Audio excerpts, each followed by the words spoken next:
Strikes every time she moves. Listen, I'm out the other day, kid-free, driving. Know where Mary Had a Little Lamb? Get to the stoplight, I look over to the girl left of me, dancing the same song, rocking out, okay? Jamming with her. What does she do? She stops. She stops. Why'd you stop? Because I made eye contact with you? So, it blows my mind how worried people are about what others think. And that's what I want to talk to you about, shame. Okay? No shame. My friend Vasavi Kumar, she created this amazing shirt to bring awareness to a very serious issue that doesn't get talked about a lot. And her mission is to bring awareness and remind people that you deserve to live a life with no shame. So some people don't realize how much shame they actually carry. And there's a big difference between guilt and shame. So guilt is I did something bad. Shame is I am bad. And that's a huge difference. And shame makes us feel like we suck. It does, which is not good, not okay. And it makes you feel like you don't deserve the good things in life. So it denies you from being true to who you are. And a shame storm can make you the person that you think others want you to be.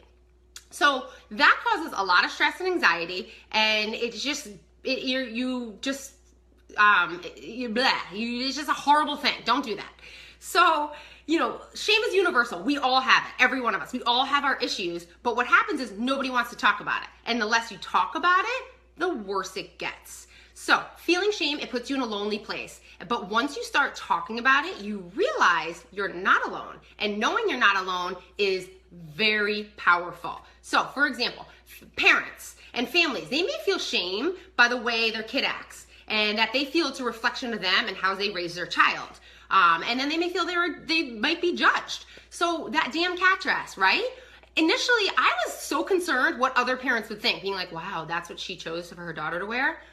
No, she chose it. And if I told her not to wear it, what kind of message am I sending her?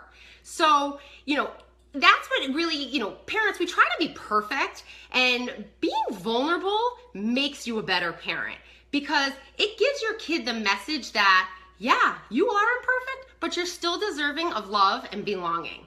So on a more serious note, if your child's an addict, talk about it. I have a high school friend, Peter Primo. He just wrote a very powerful blog about his journey and overdosing. And why he writes now and why he's come to put his story out there is that he's writing with hope to help suffering families who have no clue how to deal with a child dealing with drug issues. And it's a very serious issue. So owning your story is the most courageous thing you will ever do. So kudos to you, Pete. So if your son or daughter has a disability, embrace it. If you have postpartum, ask for help. If your son or daughter is gay, love them for that.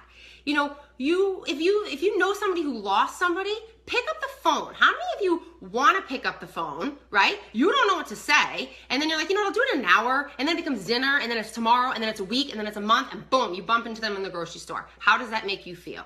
Okay, because shame can be a true monster, and it kills happiness and can destroy lives.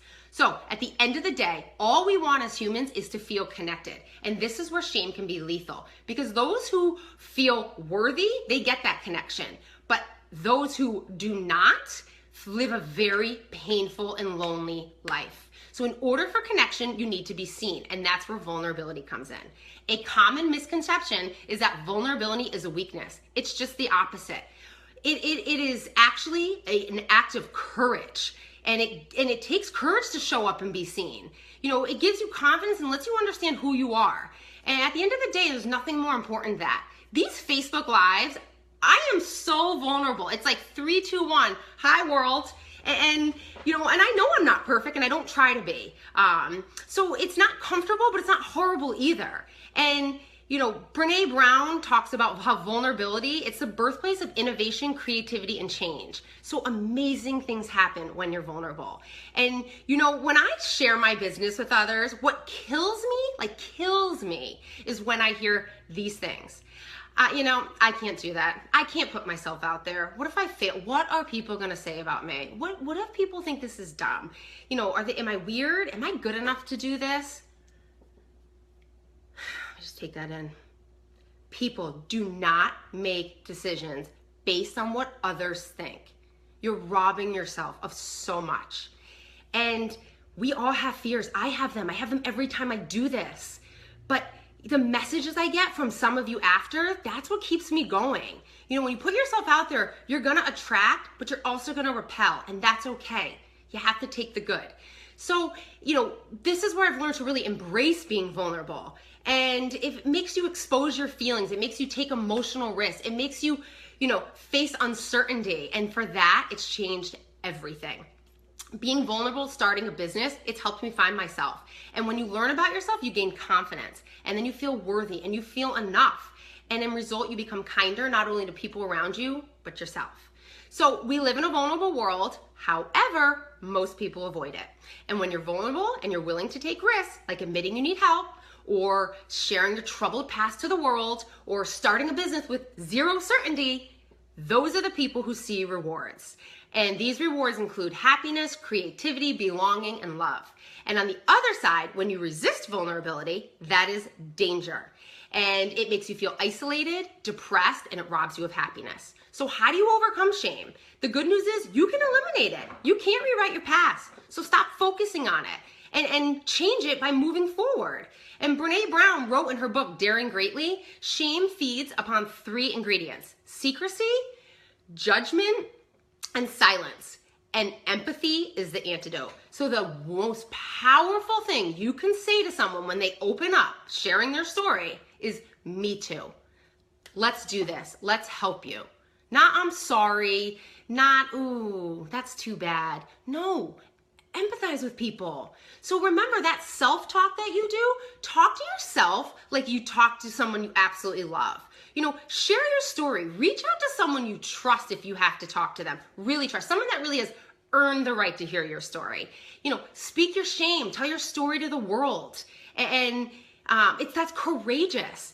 And then stack the good. We all have good in our lives. You just need to focus on it, because what you focus on becomes your reality. If you want clarity in life, to find your purpose or meaning, vulnerability is your path. Okay? You need to break free. You got to escape the shame storm. Tell somebody you're sorry, even if you think they should apologize to you. Write that blog you've been thinking about nonstop that's keeping you up at night. You know, start that business, because I promise you it's not as bad as you think. There is something very powerful about being vulnerable. It means letting go. And maybe Elsa's onto something. She might just be.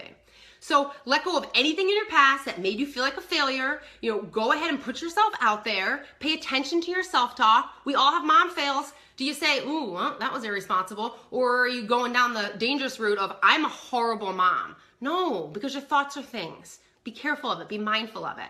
So you playing small, it doesn't serve our world. It doesn't. It doesn't help others. Being vulnerable makes you powerful. So listen, next time you're in that car, you want to rock out, do it. Dance as if nobody's watching you. And if they are watching you, turn it up and dance more.